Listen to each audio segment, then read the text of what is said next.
Good evening and welcome back to Nice Drop of Port. Tonight we've got a really special guest, Tommy Smith, Auckland FC centre-back and general football superstar in this part of the world. He's played all over the world, up in the Championship in the UK, and now he is a big part of this Auckland FC team that's leading the charge in the A-League. Tommy Smith, welcome, mate. How you going? I'm really well, thank you. Thanks for having me on.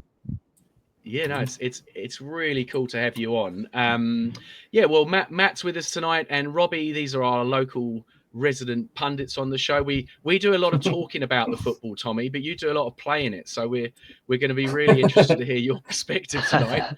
We actually rate you guys some weeks. I don't know if you know that. I feel a bit embarrassed. Oh, I didn't know that. Not we, Matt. I'm gonna. Okay, I don't know if I want to know it. Yeah, no, I don't know if I want to know what those ratings are. But... You're always up there. You're always up there. Good to know. Good to know. You've done all right. Well, let me start by asking you, Tommy. Like, you know, we're 4 or 5 months into this season. I mean, are you and the other players? I mean, what's it like to be living this? You know, like it's gone spectacularly well. Are you kind of still pinching yourself a little bit at how well it's going? Not so much anymore. You know, I think that initial period where we won the first 6 games, that was probably sort of the honeymoon period for us all. And then we've got brought back down to earth with a bang against Western United in that game at home, with a heavy loss there. And then we sort of had to regroup. We've got a great guy, Hamish, who's like our mental skills coach. And every month we have a plan put together of what we want it to look like, how we're going to get there. And we just sort of took stock of what made us successful in that initial period and just sort of zoned in on getting back to that. And obviously since we haven't got on an amazing run like that, but it's managed to keep us top of the league at the moment. And, you know, now we're this far into the season, there is a real belief within the group that, you know, we can go all the way. But listen, it's not going to be an easy thing, you know. In a salary capped league, it's so even. Every week you come up against a team that could beat you on any given day if you're not on your game. So we know that we have to keep giving everything we've got in each game to try and come out on top of it. It's been, well, what you're saying is it's kind of a league with fine margins because everyone's quite equally balanced. What would you put it down to at this stage that it has managed to have Auckland FC get ahead of the rest? Probably in those early stages, it's probably a bit of the unknown for the other teams. Obviously, that's not the case anymore. We've played against every team now, and they know what we've got. So that's probably going to prove a challenge in itself. They sort of know our strengths, and likewise, we know theirs. So it's going to be more of a sort of war of attrition. I think we saw that against MacArthur at the weekend. You know, we sort of stifled each other a little bit in that first half. Albeit there was a couple of goals, but it's very much more of a cagey affair when we come up against these other top teams now, knowing that we don't want to give an inch to the other team. Yeah, and a lot's been talked about, and Terry McFlynn, we had him on a month ago or so about the fitness of this team and the fact that, you know, obviously our owners are the same as Bournemouth's owners in the Premier League in England, and there's a lot of sharing of data analytics, but also of like training schedules. Like, was the training sort of pre-season and in the early weeks, has it been harder than anything you've experienced, or kind of the same? 100%. You know, at the ripe old age of 34 now, it's certainly been the hardest pre-season I've ever had.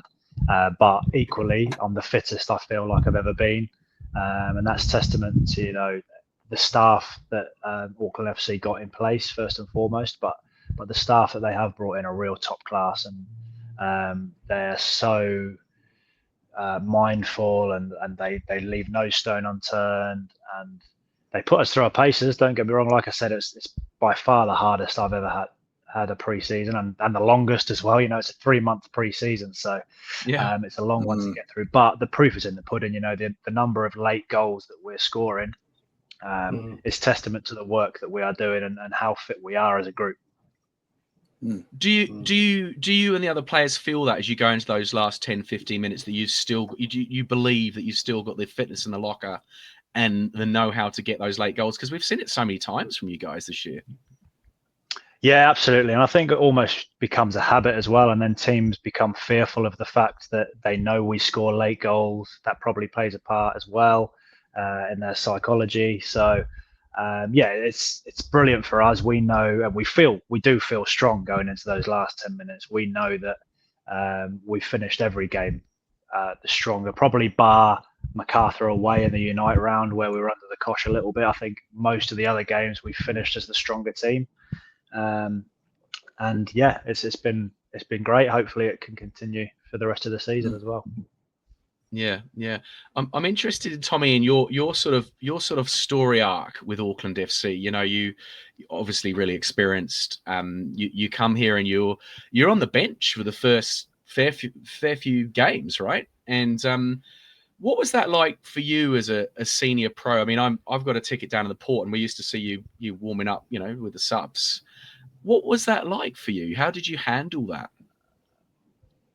Yes, I mean, listen, every professional player wants to play week in, week out, every minute of every match, but that's just not how football works. You know, you've got a squad of 20 odd players, only 11 can start each game. And I think it probably took me a while in my career to get my head around that fact. You know, when I was a younger player, if this was happening to me when I was 22, 23, I would have reacted far differently and been sort of belligerent and probably let it affect me in a negative way. But I think as you get older, you obviously become more mature. And I just looked at it as, listen, the lads were doing fantastic. It's not like we were losing every week and I still wasn't getting a kick. So I knew that they were playing well and I just had to support that as best I could. And if I got opportunities off the bench, take it as well as I could. And just try and be a positive influence around it if I wasn't in that starting 11, because as I keep being told, you're a long time retired and enjoy the moments when they're there. You know, I'm not going to play every minute of every game, and I just have to accept that. But obviously now that I am in the team and I want to put in the performances that keep me in the team for the rest of the season. You know, that's just how I work. I'm not happy sitting on the bench, but equally I wanted to give the best version of myself whilst I was in that position, and hopefully I did, and hopefully it showed that I still cared and was enjoying the wins just as much when I wasn't starting as I am now that I am starting. Yeah, we're talking about enjoying the wins. I think Robbie's got a question about these celebrations we're seeing right after the game.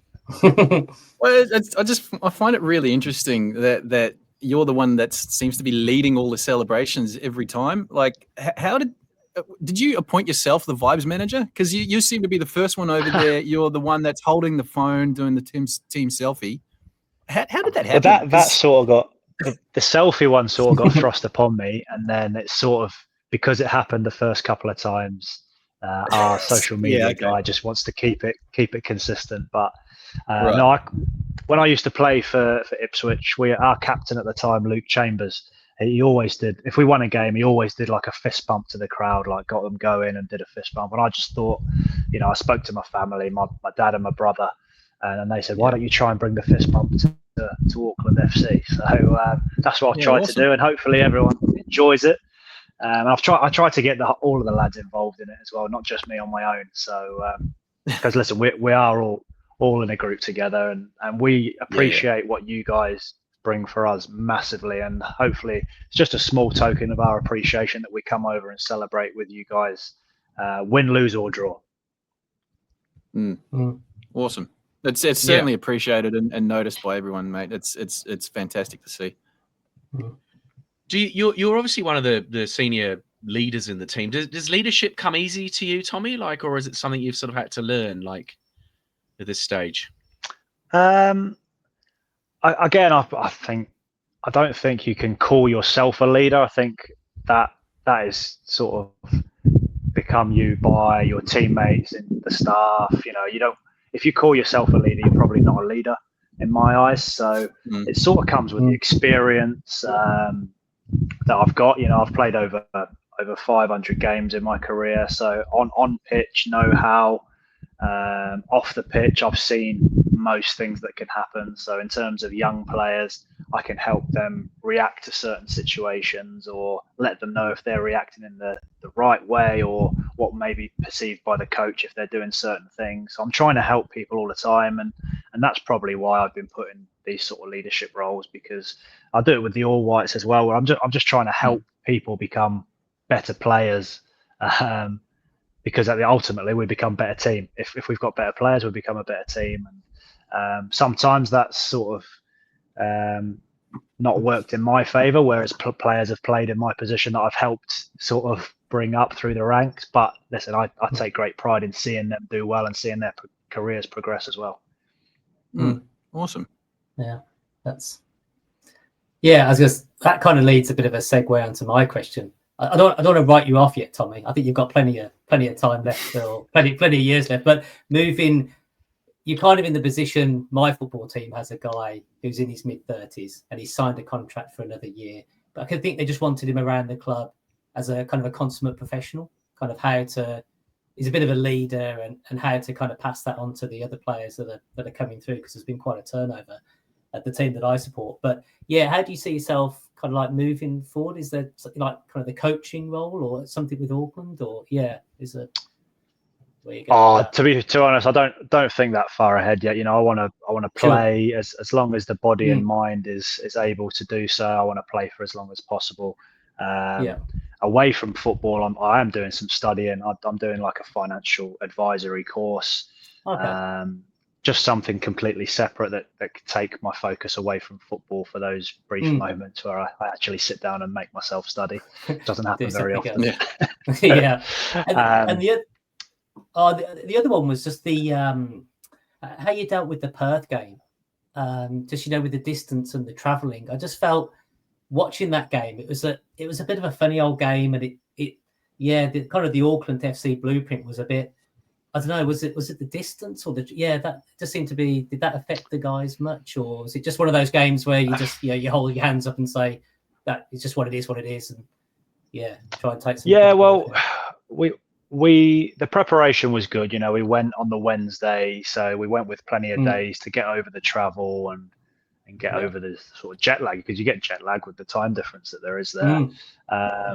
But we also try to avoid falling into that trap of Perth were bottom of the league at the time and didn't want to be complacent. But listen, sometimes those teams at the bottom, they're fighting for their lives. They don't want to be the team at the bottom anymore. And to be fair to them, they started really well. They pressed us really well.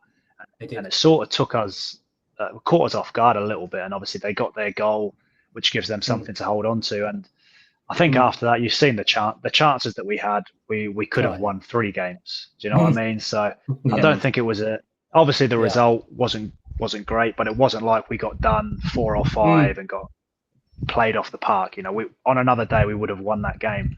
But I can't. The preparation. Listen, we know we've got a lot of travel in this league, and there's no getting away from that. But I think we've dealt with it well so far. The sort of protocols we have in place for traveling and recovery once we get to places is brilliant. Like I've said before, the fitness coach and his staff are excellent, and I think it's shown as well. Again, when we've gone to away games, Western Sydney, and we've still finished the games the stronger team. So it's been gone down. Oh no, I was just going to say, like you mentioned their teams scrapping it, for survival at the bottom. It's a little bit different, the A-League, and that was going to be my segue back into your career. Essentially, you spent a long time in the Championship and even I think a little bit in League One over in England. Do you remember back to when you signed to be a professional footballer, or is it too long ago now? Do you remember what that felt like? No, I remember it. Like, I first went on trial to Ipswich Town when I was 14, and I had a 6-week trial there, and halfway through that trial they offered me a scholarship, which is the initial 2-year sort of apprenticeship. Then the next year I was getting interest from other teams, so they added in a 2-year professional contract on top of the 2-year apprenticeship. So from that point, I knew that I was going to be football. I was probably 15 at the time, but that doesn't hit home. You sign your professional contract, you're still not a proper player. I hadn't played a first team game yet. It wasn't until I went on my first loan into what was the conference at the time, so the National League now, to Stevenage. Stevenage? Was it? Stevenage. Yeah, that was right. Yeah, and it's proper men's football. I played 15 games there. I spent 10 of the 15 games. I had a bandage around my head from getting cut open from the elbow. So it toughened me up and got me ready for what was to come. The following season, I then broke into the Ipswich first team. So it was a long time ago now, but yeah, it's brilliant. Obviously, dreamed of becoming a professional footballer from ever since I can remember. And to still be doing it now, sort of 17, 18 years later, is brilliant for me and gives me such a sense of pride and my family as well. And the championship is known as a tough league over there. You were at the Tractor Boys for like 10, 11 years. You had these loans. I wanted to ask you about like when Roy Keane comes to the club. What are your memories of playing under Roy Keane? Yes, there's loads of stories. Give us one.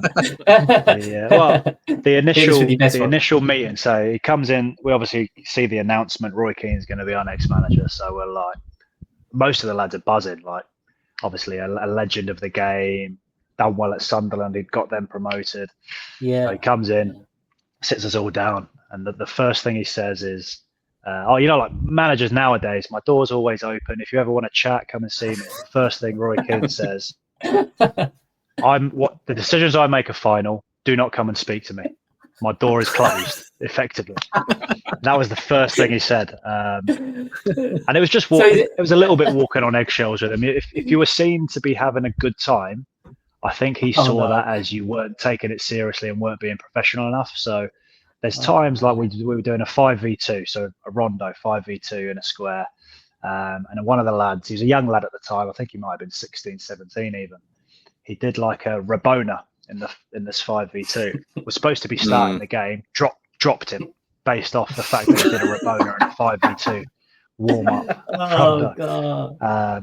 Just little things like that. And there's so many stories about it. But do you know what? He actually, for me, he was the first manager that played me fairly regularly. So sort of gave me my footing in the game. So for me, like from a development perspective and getting game time, he was really good for me. To be trusted by someone like Roy Keane would be a lovely thing, I imagine. Like it'd make you play twice as hard probably. Yeah, absolutely. He just didn't want to get bollocking. So yeah, well, that's what I mean. Just out of fear. yeah. Play well. Yeah. And your career over in England, it kind of, you had a few bad injuries and then a few loans, so it sort of stopped and started. But it looks like you did about 4 or 5 years in the first team in Ipswich, right? Overall. Yeah, well, 4 or 5 years where I played sort of most games in the season. Yeah.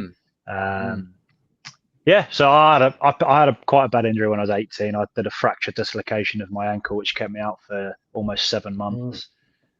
So that probably, I just made my debut, and then 3 weeks later that happened. So obviously the bad timing, but managed to come back from that. And yeah, so listen, I can't complain. Listen, I've had a couple of bad injuries, but to have played the number of games I've played now, I wouldn't have dreamed of still being a professional player at this moment in time. And the body's great at the minute. I feel good.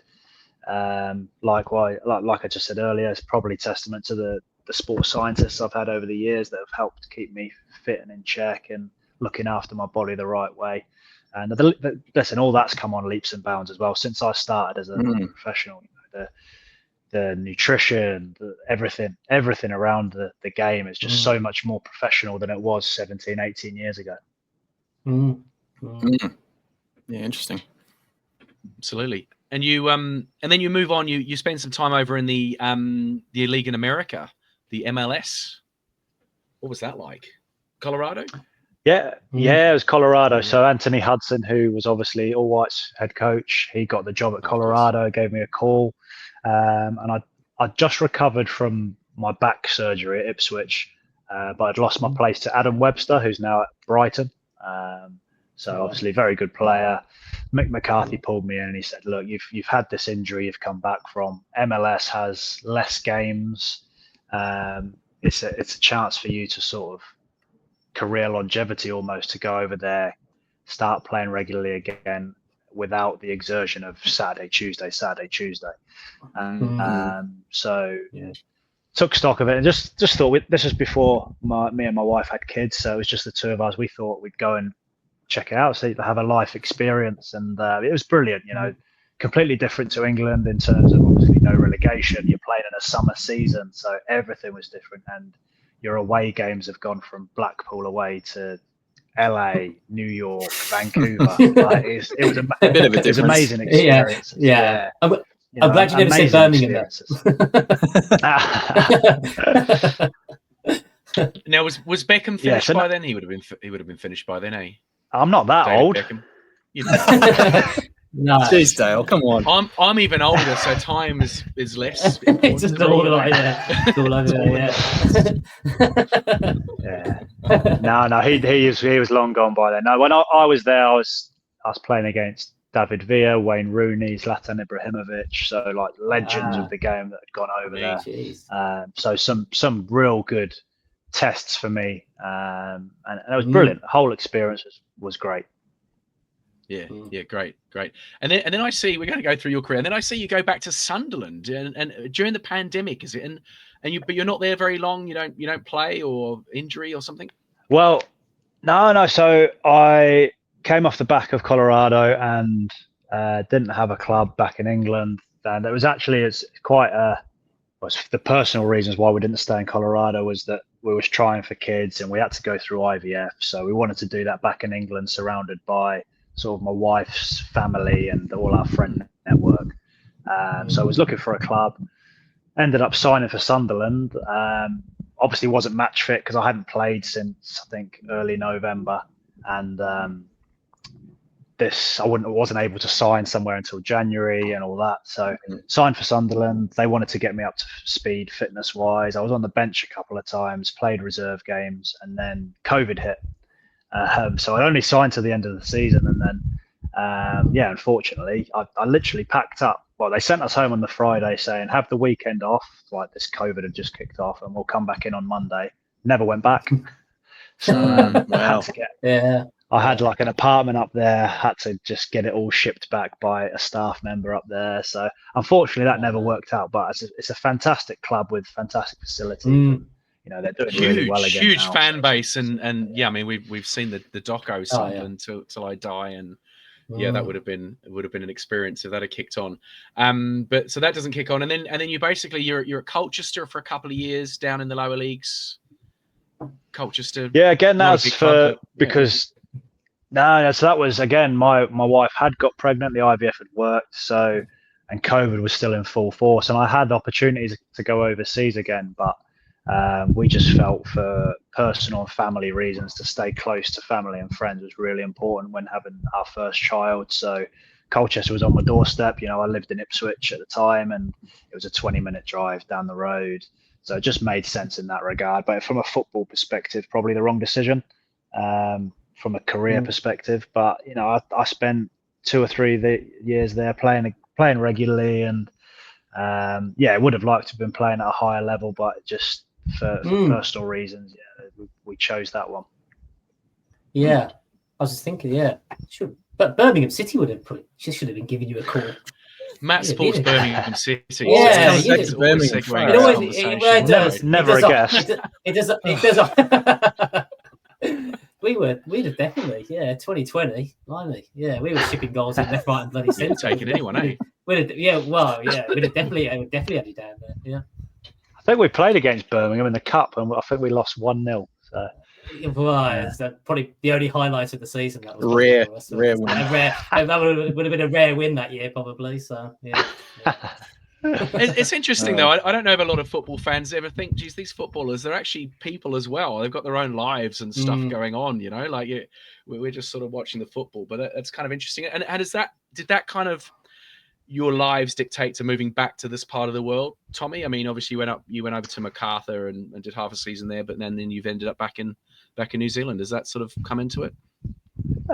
Certainly had a bearing. Yeah, I mean, ultimately, like I want to carry on being picked for the All Whites, and what better place to do that than right under the nose of the head coach in this country. Coupled with that, my family are based over here. I've got my family are down in Papamoa. I've got my mum and dad, brother and a sister that are all down that way. So to come and spend time over here, bring my kids over here for the life experience, and it was a bit of a no-brainer for that moment in time. And did I imagine it would be going as well as it has? Probably not. I don't think any of us pictured it going as well as it has so far. But yeah, it's been a fantastic experience, and the club have been great. You know, they've the way they're putting things in place for the community, and not just like the on-pitch stuff. They're actually buying into the community as a whole, and trying to get people on board, and trying to get lifelong fans, which is where perhaps the previous entities of the Auckland professional football teams have failed. Yeah. The club just seems incredibly. Trying to work that out. Go on, Roy. Sorry, Dale. Yeah, no, I was just trying to figure that out, because you would have left just before the Kings started up. Is that right? 97, 98? No. So I remember watching the Kings and the Knights, both playing. I left in 2006. Oh, okay. Back to England.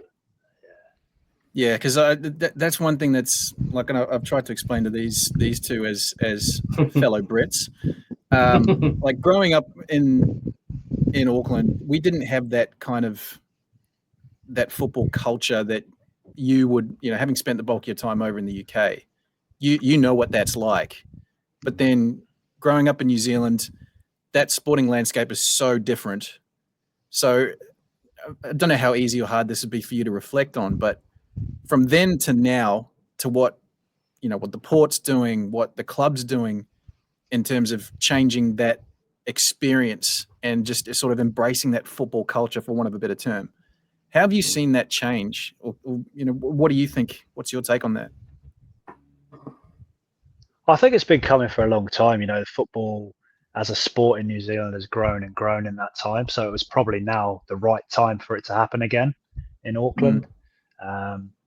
And with regards to the way the club's done it, I think what they've done perfectly is for match days, especially, the family event. So you're not going there just to watch 90 minutes of football. If you've got young kids, they've got the big slide, the sand pit, like you're going for a family day out.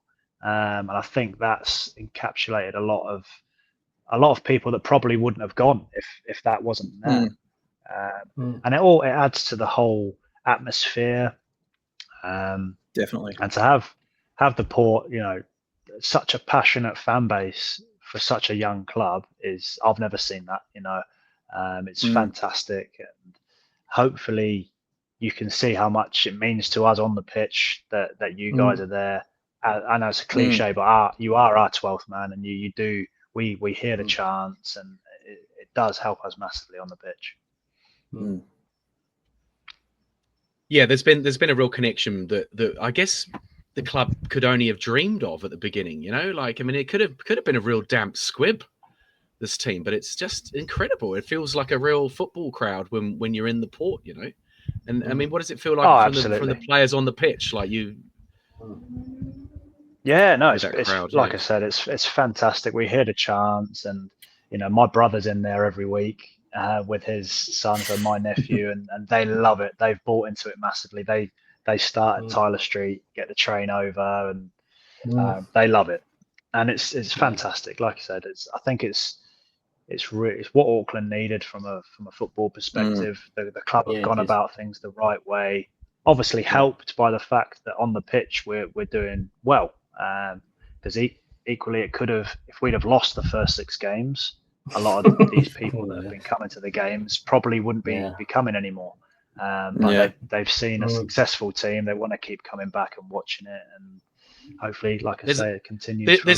There's a question about your brother on the live chat. Did you catch Dave Young on Facebook says, can you ask Tommy if he caught the words to the song involving his brother on the way in on Saturday, please? Yeah.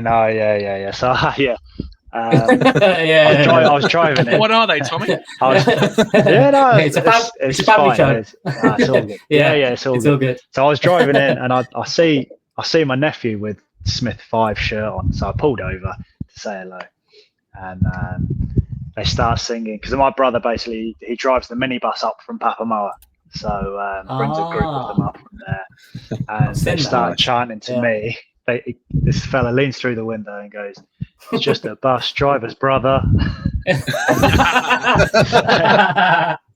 Yeah, So, that's good. Yeah, that was That's good. Yeah, it's a good one. It's a good one. That is a good one. That's a good one. That'd easily be at home in the UK. It's good. It's smart. I like that. Really good. Yeah, it's very good. It's great. We're trying to get some more organic chants in there. Hey, I've got a trivia question for you, Tommy.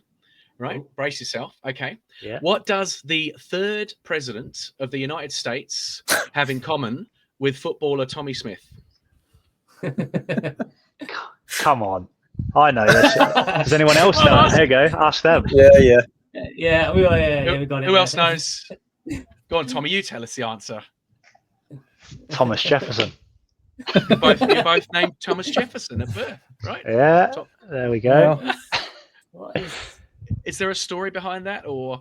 Yeah. No. I don't think so. I think, Just fans of the third president of the United States. Know of the president, the names he had, and just went with that as my middle name. Yeah. There's no real. I don't think there's any real meaning behind it. So there's no lineage or something. I was thinking there's a link back to Thomas Jefferson. Yeah, there's some kind of. No, not that I know of.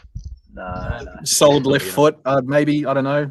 Did he kick anyone in the Oval Office? Yeah, don't know. Can't answer that. Sorry. Move on from that one. Yeah, move on. Nice. Just before you go, Tommy, just wanted to sort of ask you about the World Cup. You know, you went to the one in 2010, played all 3 games. You know, you're obviously keen to go to the next World Cup. There'll be 4 World Cups apart, basically. I know. Yeah, I think I read a stat somewhere that said that if me and Chris would go to the next World Cup, it'll be the longest appearances at a World Cup that any player's ever done, or something like between appearances. Yeah. So that would be cool. Listen, there's a long way to go before that happens. You know, there's almost 18 months. Anything can happen in that time. Would I love to be there? Of course. And all I can keep doing is just keep playing as well as I can when the opportunity is given to me, and and see where that takes us. Yeah, if you get there, you'll have been to one more World Cup than Paul Gascoigne. He only ever went to one World Cup. It always comes back to Tottenham. Well, it does with me. Yeah, I'm a Spurs fan, so I've got more interest in Roy Keane these days because he's come out as a Spurs fan in the last few years. Old Roy Keane, you'd never believe it, would you? Wow. You'd always associate him with United, but no, he's that? a Spurs fan. A lot of Irish people. How's that trophy cabinet looking?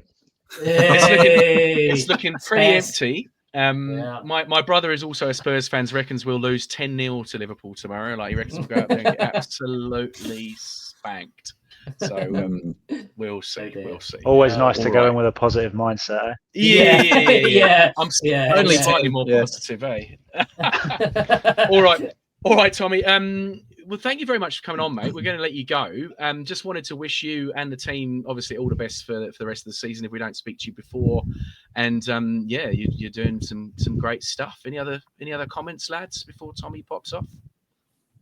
Just that, mate. What you brought to the team, and even to the league as well. It's like there's a level of professionalism and standards that I think we haven't really seen for a while in the competition, let alone a squad. So, thank you for what you're doing. I did message Jake Spoonley because I work for the host broadcaster in Australia. So there's a bit of contact between me and Jake. So I tried to get some dirt on you, and he said, I got nothing. You're just one of the great lads. So, mate, seriously, thank you for everything that you're doing. Yeah. No, listen, I appreciate the kind words, and obviously keep up the good work, and hopefully we can all be celebrating come the end of the season. Yeah, absolutely. And we did have a post on Reddit today, which one of the Redditors said he's had a tenner on you to score in every game, and you've not scored yet. So when are you going to score? He says. What are the odds? I'm due one. Yeah, I'm due one. It'd be nice to do it in the derby. What are you doing? Yeah. I know. I'm due one. I'll get there. I'm getting closer. Score in the derby, Tommy, for us. Score in the derby. Yeah, there we go. The other thing as well is just to rate the people we've had on the show. So Tommy goes straight to the top. He's got to go. So we have ratings of all the pros or ex-pros that come on. We've only had 2, and we've got Terry McFlynn and Daniel McBreen. And McBreen's in number 1 at the moment. McFlynn's in 2. Can we put Tommy Smith in at number 1? Do we think? What do you reckon, Tommy? Were you a better player than Terry McFlynn? Easy. That's for other people to decide. The guy's an international. Here we go. We're going to put you in a number 1. Go. It's official. It's official. It. Yeah. The problem is though, we might get Stan Lazaridis on the show, so it might be up in the. It might be a chance. I'll just have to hold my hands up to that one. Yeah, to be fair. He's going to knock you off. That's fair. That's fair. Yeah. It's next blue. Next blues player. What can I say? Yeah. There you go. All right, Tommy. Thank you very much. We're gonna pop you off, and have a great season, mate. Thank you very much for coming on. Yeah. Thank you very much, guys. Take care. Look after yourselves. Yeah. Bye. Cheers. There we go. Tommy Smith, Auckland FC centre back, and he played 267 times for Ipswich Town in the Championship. I mean, that's not bad. Consistent, you know. That's bloody good. Yeah, It's very good.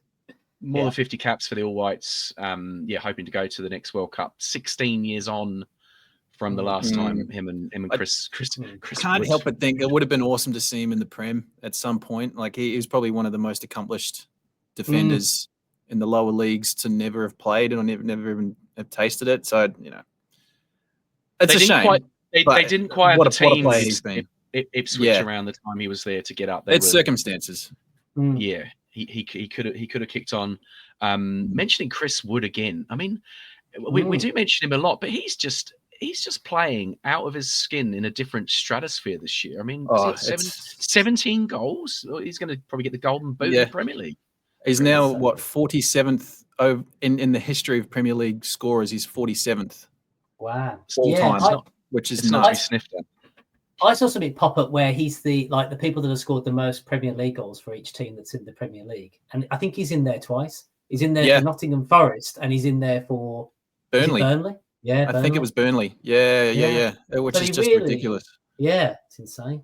It's a great. And even to just throw it kind of out there, like someone asked a question, who like with what he's achieved now, does he surpass Winton as New Zealand's greatest ever? Oh, yeah. And I kind of I was asked that. Winton didn't achieve what Wood achieved. But if Nottingham somehow managed to do a Leicester, which isn't out of the realms of impossibility that we because it's happened. Leicester did it. Yeah. If he does that with this team, I think that does take him ahead of Winton, just purely based on like what he did back in the 80s in the Bundesliga with a very good Bremen team playing in Europe and all that sort of stuff. Yeah. But I think for Chris Wood to take Nottingham Forest to the top of the Premier League, I think that's a greater achievement. I just think he's. Even if they qualify for the Champions League this year, I think is enough to put him in that realm. Definitely. There's nothing harder than scoring goals consistently in the Premier League. It's very hard. A lot of guys get called out for having a season, they're not doing so well. There's not many guys that consistently score goals. Yeah, it was kind of funny because I remember pre-season we were almost saying, "Oh, maybe Chris Wood's kind of almost done up there, and he might come and join Auckland FC." Yeah. Since then, he's like kicked on, signed a new contract. They'd never imagine losing him. So great story for Chris Wood. All right, we're gonna bring our next guests on. We've got here. Let's just bring them on. Here we go. We have Brooke and Shane. You're on mute. Can I switch you off mute? Let's give us a little wave. There we go. Hello. Hello, team. How we going? Hello. How you going? You all right? Very good. Great, fantastic. Great to be here. I think we're the first double guest that's ever appeared on the show. Yeah, I think we are. The first see how this double goes. hitter. See how it goes. You're probably wondering why you're here, are you? I think we all are. Well, let me let you in on why Brooke and Shane are here. So I know Brooke a little bit better than I know Shane, but Brooke and I's daughters are friends. So they've been going to the same school, and we've been to a few parties of each other's kids' parties down the years. And then I'm up at Auckland FC about 6 weeks ago, down the front, and I see out the corner of my eye this sort of woman, tottering down the steps, carrying four bright blue drinks. And bright front, and Oh my gosh. there she is. Yeah, and she, and she's like, yeah, we're getting on it. It's a big game. Yes.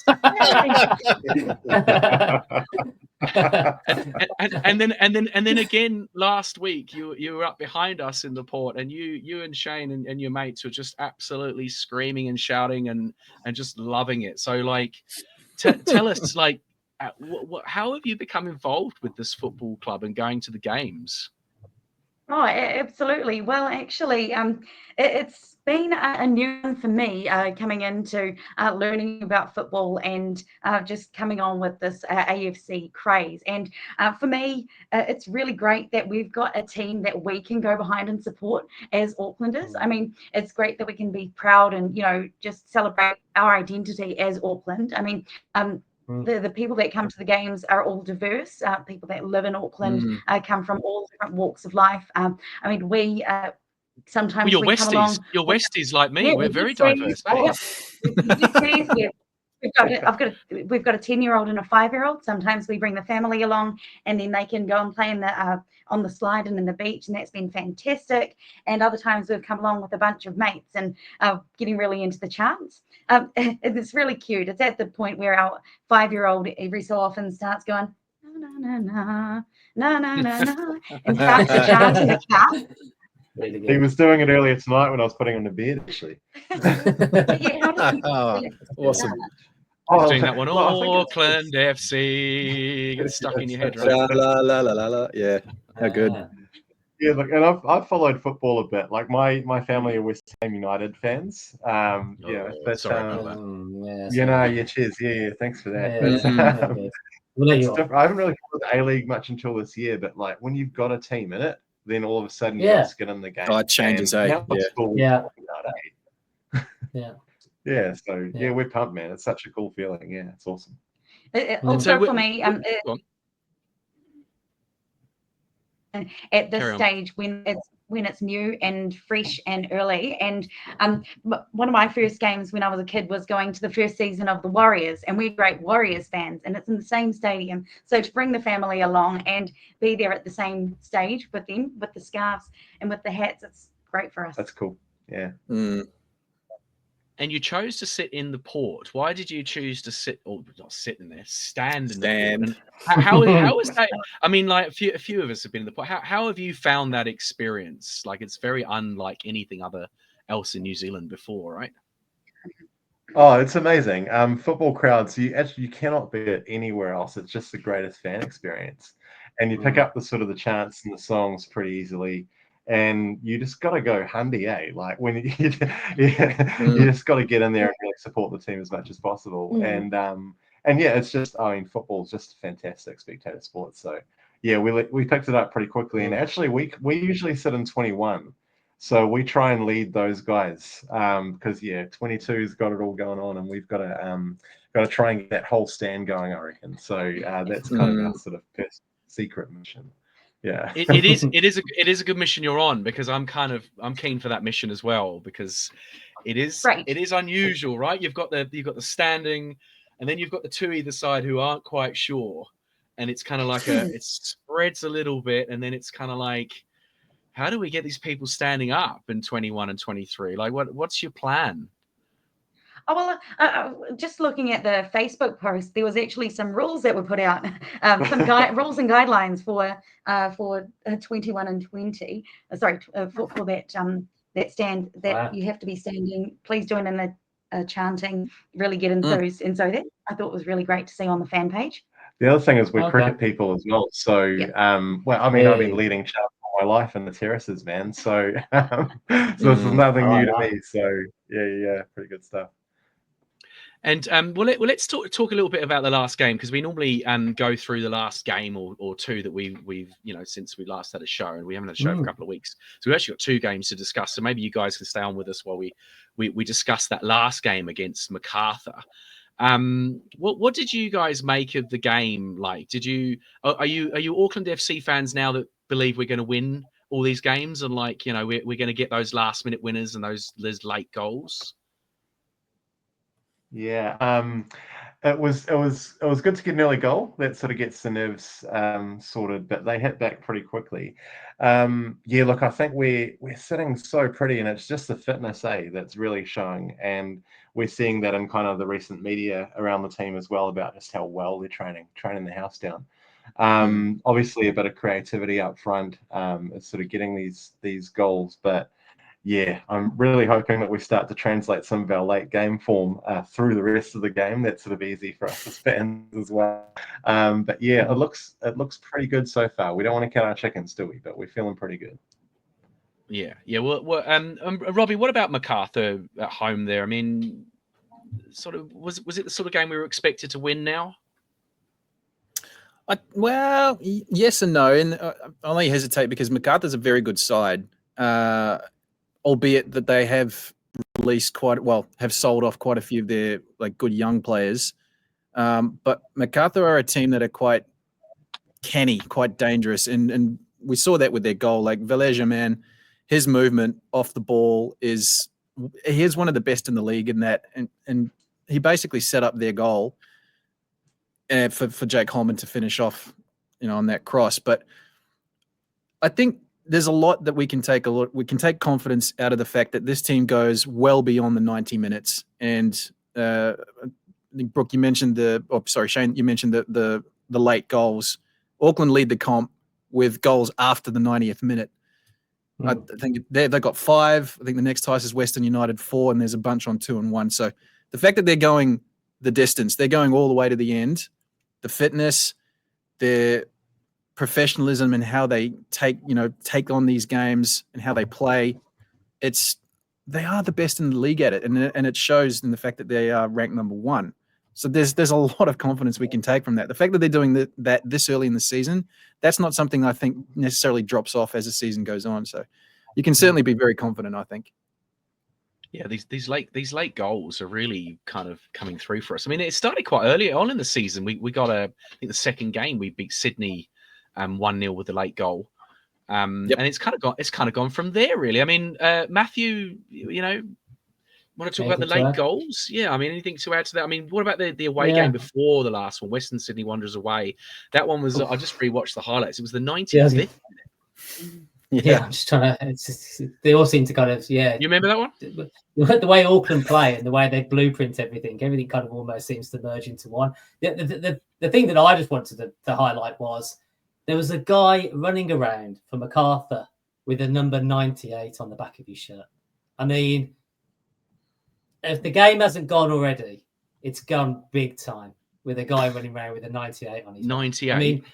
I mean, what is all that about? I mean, from the days where it was 1-11 and you've got some fella with 98 squad number on his back, I will retract the statement if it means something to him, but it's going to have to be something pretty major. Year he was born, maybe? I don't know. Yeah, maybe he's born. I don't know. But yeah, that was one thing that kind of just, it was a bit irritable for me while I was running around. So it's good to, but yeah, I mean, Auckland just seemed they have a blueprint, don't they? The thing I mentioned with the MacArthur game was I thought they were pretty rough. I thought they employed a bit of the old, a bit of the dark art, a bit of the rough tactics. There was that bloke in the middle that really should have been booked early days, and he put a bad tackle in not shortly after that, where he did get a yellow card. I think he was lucky to be still on the pitch towards the end, but I thought that was pretty good from Auckland. I felt like they stood up to the task. They didn't, the better teams can sometimes, someone can come to your patch and try and put one on you, and I thought they stood up to the task pretty good. So Matta, May, and Brimmer on the pitch at the same time. I think we're starting to see that coming to fruition. I think that's working pretty good. It's basically confirmed what we first thought, that May really isn't an out-and-out striker, is he? And playing, no, he does better with Matta up there. Yeah, playing in that little number 10 kind of hovering role seems to work better for him. So yeah. That's about it. And Brooke and Shane, like, who have your star performers been so far in the team? Who do you like? Who do you like the most? Well, I'm thinking personally, people like Sakai and people in the defensive end. We just have such a solid base as a team, and a lot of the goals we can see tend to have a bit of a dose of luck to them, which is pretty good to see this season. So yeah, we've got that solid base of defense. And then we just give ourselves the chance to come out in the end. Would you agree? Yeah, I really notice the plays that they make and the different so the set plays and how they all work together really well as a team, and they're just so quick, and so they do all these configurations and they know what they're doing, and so there's not one particular player that I personally see as a highlight, but I just really appreciate how they do work together to actually move it from one edge to the other quite rapidly. Organised. Yeah, really organised. Yeah. I'll put together. That was really good, Brooke. I thought you were just there for the booze. You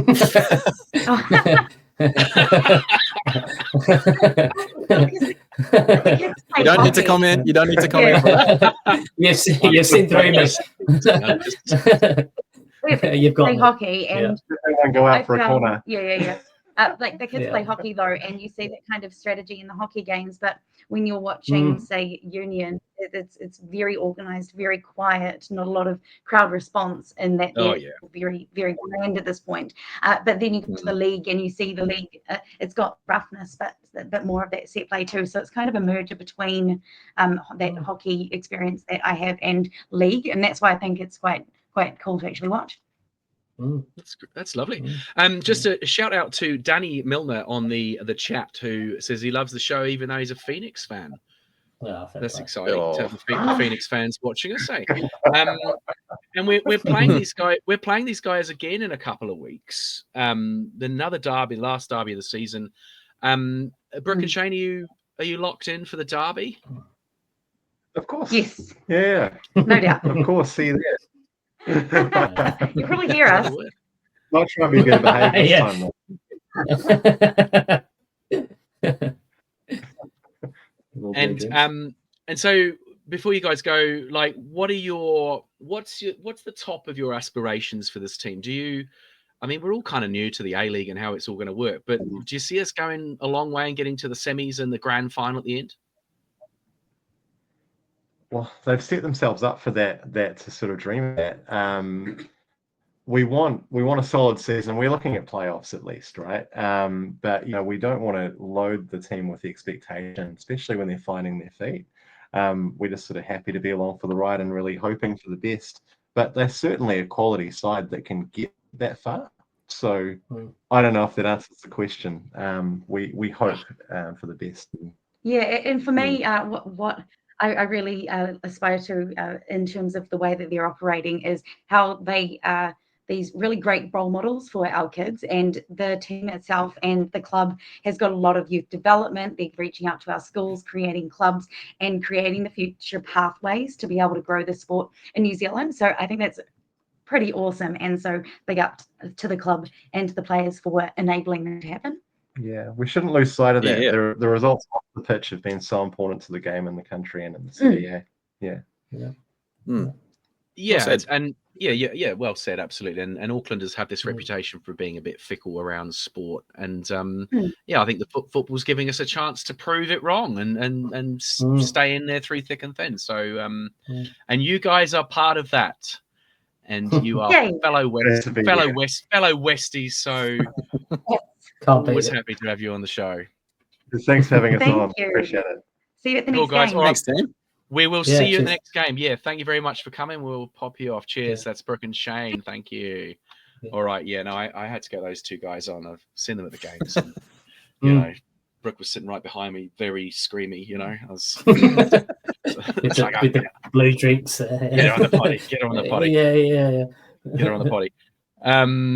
Busy show tonight. It was lovely to have Tommy Smith on earlier. It's good listening to Tommy. Yeah. It's great, you know. Like, I mean, I play the old Football Manager, as you know, and it's kind of like for those guys, they're and you know, you transfer a player out, you know, and you don't think anything of his life or what his family, and you know. There's Tommy telling us that they've actually got lives and considerations, and you know, people trying to start families and things. It's not. Kind of interesting. It's not just it's just not a screaming at him at 3 o'clock, between 3 and 5 o'clock on a Saturday. That's right. He goes. What are you doing? Why are you not doing the this? shopping? You know, he's got to take his kids to school. Yeah. All right, we're going to bring on one final guest tonight. Samson is back. Hello, mate. How are you going? Hey, very good. Good to see you all again. Yeah, good, mate. Good to see you. We've had Samson on a couple of times. You know, big fan down the port. See you quite a bit. But tell us, this is almost a little bit of a sad story. It's all coming to an end in person for you.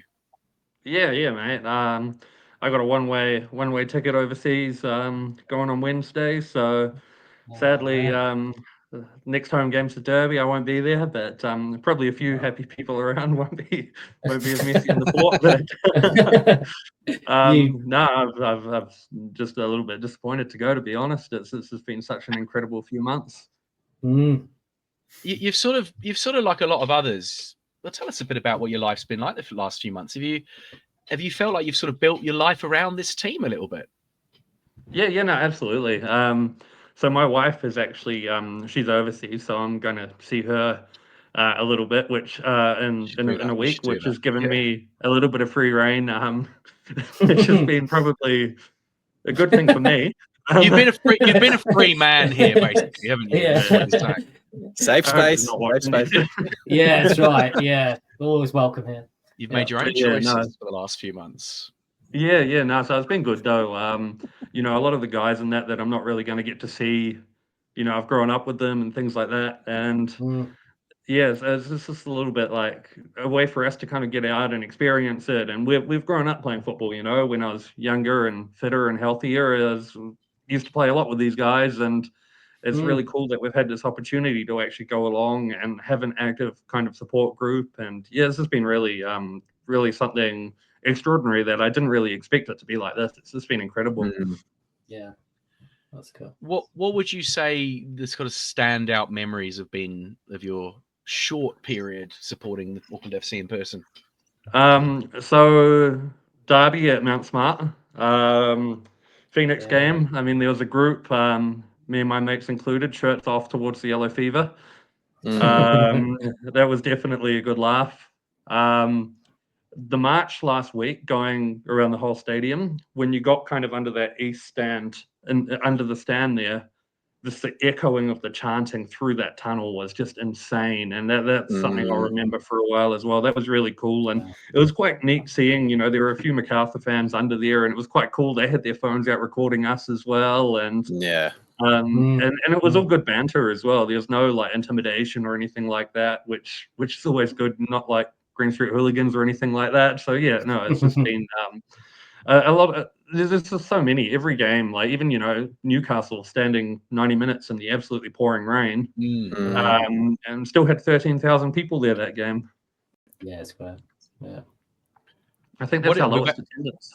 Yeah, it was low, but it was it was a big day. I remember it. We've had a message on the chats from John Jamity, who I know you're mates with. He says, "Ask Samson about the shoes and the shoe chunk." Now I'm interested in the shoes. For anyone that doesn't know, last few games, people in the port later in the game have shoes off, and we're holding them in the air. Do you want to give us a little bit of an explanation as to where this has come from, what it's all about? I honestly don't know. I just see people. Again, it's one of those mysteries of life. Yeah, no one knows. No one honestly knows. It's one of those things. You know, you see, everyone else is doing it. You know, I'm a sheep in this situation. I'll just go with the flow. So, but no, it's been quite neat actually seeing it unfold. And I think what John's referring to is, you got a shoe in one hand and you got a drink in the other hand. It's only natural that you're gonna. I'm just glad that it wasn't caught on TV. Wow. I wonder it's come from the shoey. It's come from the shoey, surely, the drinking shoey thing. Yeah, absolutely. So I did 3 of them at the first time we did it, and I did one last week. So you know what? you say that, but you were on camera quite a lot on that game, because I watched the game on the TV. Yeah, because you came up first, and I went, oh, I said, I know that person, and I went back. I was like, it's Samson from the podcast, and then you came, and then you were again, and I think you were just bringing a shoe down on your on your second appearance. I'm like, okay, something's going on here, and then I'm on Facebook and I see people holding up the shoes, and I'm like, okay. And then I think your third one, you're just celebrating with all the rest of the crowd. So it's like, something's going on. Yeah. You're giving Big Red a good run for airtime. I tell you what. Yeah. Oh, he does well though. We had John. John had that flag that he made with it's been on the Port Facebook group and that, with the kids sitting on the shoulders and things like that. And I think that's probably where a lot of the TV time came from. It's really awesome design, and he had it hanging off the front of the stand. So my brother sent me photos. He's an Aussie, and yeah, I think that's probably where that came from. But you see the guy at the Warriors game, they call him Roger Shuivasa. And he's the one that used to stand in front of the coach's box and he'd do shoeies in front of the I'm just glad that we didn't get that kind of that kind of reputation. Well, the way you were going, you were going to be nicknamed as well by the looks of things. Probably a good thing. Yeah, probably good. Probably is. Mine's not a bad way to go out either. Yeah, I mean, if that's the last thing you do, it's.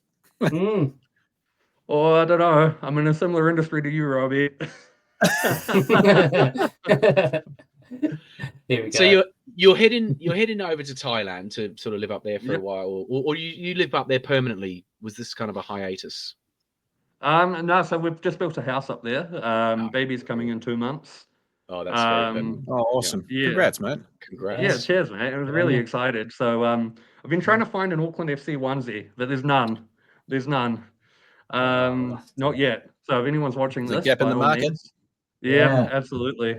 What about an Auckland FC fan club though up there? Like, are you going to start one up in Thailand? Yeah, absolutely. And there's actually a team in the Thai top division called the Port. No way. So it's just natural, like sister club. Like we got to do it. I'll go along to some of their games whenever they're playing in the cup against our local team, and but. So I got a job teaching over there, and I've just been trying to find out if I can get a shirt on the wall or something in the classroom, and I'll post pictures up and just take it international. Yeah, absolutely. That's great. But a tinge of sadness, no doubt, that it's not going to be a daily a weekly fixture. No, I'm actually gutted. It's just been it's quite devastating actually to leave it. It's just something good starting, and then that. I mean, wife and baby, I guess, is okay, but just make it watch this in Thailand. I mean, if you get B in sport, I was just googling it. You think they cover it for Thailand, the Asia region, the A League. So there you go. Or the old VPN, just No. Without the VPN, it's genuine live stream through the A Leagues on. That's on actually YouTube that's true. Actually, and watching it all with the South American bettors and things like that, complaining that their player hasn't scored a goal, and it's interesting. There's quite a few viewers on it actually. I watched the first few games on it, and it's quite an experience. Yeah. There you go. Well, we have a bye this week. That's correct, isn't it? We're on a bye. Yes. And the dreaded bye. The dreaded bye, but actually might give us time to get some of our players back, because Nando Pineka's out for 3 to 4 weeks. So he'll miss one game. What are we at home Western Sydney, the next one? A couple of Saturdays time? Is it? Next time is the next, I think. Oh, it's Western United. Western United away. That's away. Oh, that's the Jinx team. The only team I've seen in the flesh. Well, apart from Auckland, obviously. They're the other one. Don't want to. I don't really want to linger on that one too much. No. So we've got a bye, and then back in Western away. Can the other teams catch us in this interim? I think we're like 4 points above, aren't we? 5 points clear. No, 5 points clear. So we'll still be top when we safe. play again. Yeah. And we've broken the back of the season, right? We've done half the games at least. Pretty more much, than yeah. halfway. Yeah. Past the halfway mark. Yeah. Top of the table. I guess this is the kind of equivalent of being top at Christmas in the English Premier League. You know, we're like more than halfway through.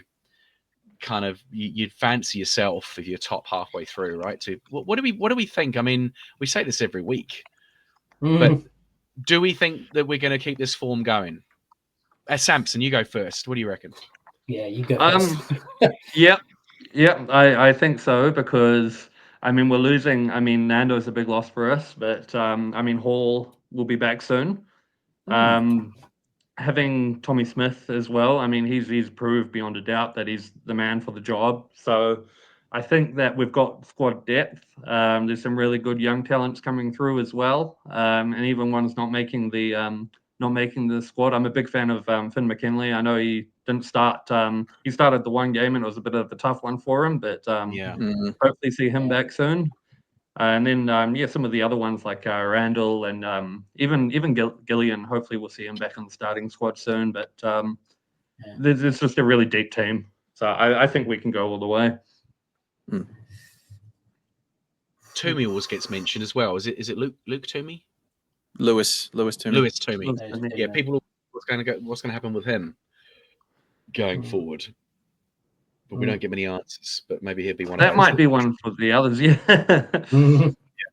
I mean, it's just a matter of them taking their moments. Like Corrick has said previously that we saw it with Rogerson. Started well, had a bit of a rough patch, and then he's sort of come good. Gillian's going through that at the moment.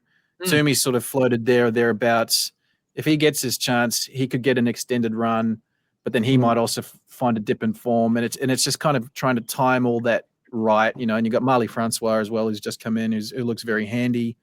Yeah, there's enough depth there, I think. The depth has worked, like you say. One or two go off form.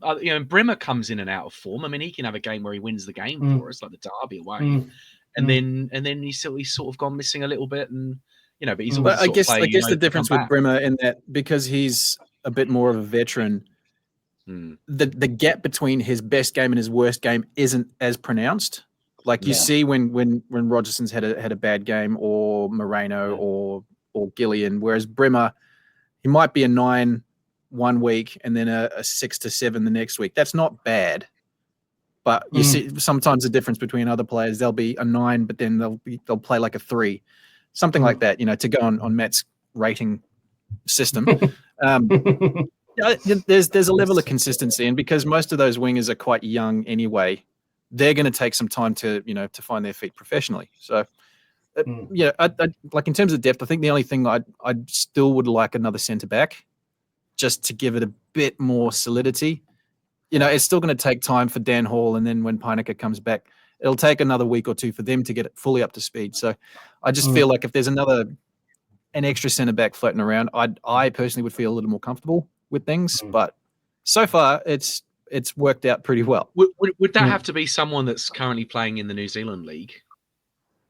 You said centre back floating around. But where do you get him from? It'll be hard. I mean, I think you can, because the window closes at a different time in New Zealand. You can still bring a player in, even if from overseas, if their window's closed. I'm pretty sure that's how it works. Yeah. Like I've seen Bill Tuiloma's name floated around still a fair bit.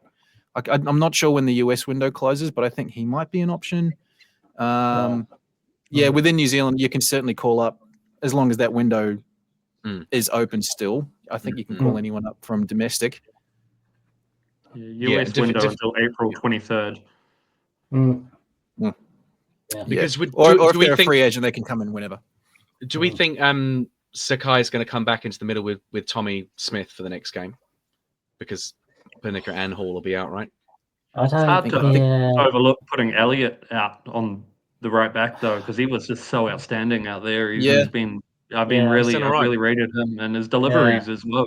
I mean, he's put a few threatening balls in there. So I think that's probably the only last recognised option. Otherwise, it's a couple of academy kids. I think it's Cody Phoenix and then Adama Koulibaly potentially as centre back cover or defensive cover anyway. It's a weakness going forward, isn't it? For now, it is maybe more of a weakness. We're getting through. All right. Final thoughts, Matthew. Next couple of weeks, next month or so. It's critical time, I think, isn't it, in the lead up now to sort of getting close to the end of the season. Yeah. It just goes on about that. I think just Auckland have been quite unlucky, haven't they, when it comes to the centre backs and the injuries that they've got. I think going forward as well. I think the interesting thing is that Matter, I think, is going to play a lot more in the second half of the season than he did the first. Yep. And it actually looks like that Brimmer's almost taken the spot of Gallegos, I think. Gallegos in the middle. I think he actually partners for Strata more than in that middle bit. They rotate the middle, don't they? Yeah. So, but in terms of the back four, I mean, I don't like moving players that are so good in position, and that means that I would really like to keep Sakai at right back, but I just don't see any way around. I just don't see any way around it though. Yeah, that's right. Yeah. I think you're just going to have to move him back into the middle and put Elliott out at right back, and just hope that Heineke and Hall come back at a pretty decent pace, so you can go back to where you were. But in terms of moving forward, I think Auckland have just got a really good blueprint. I think they know exactly who they are, what they do, how they go about the games. I can't see them dropping off much. 5-point lead with only a few, with the half season to go. I mean, that's going to be tricky.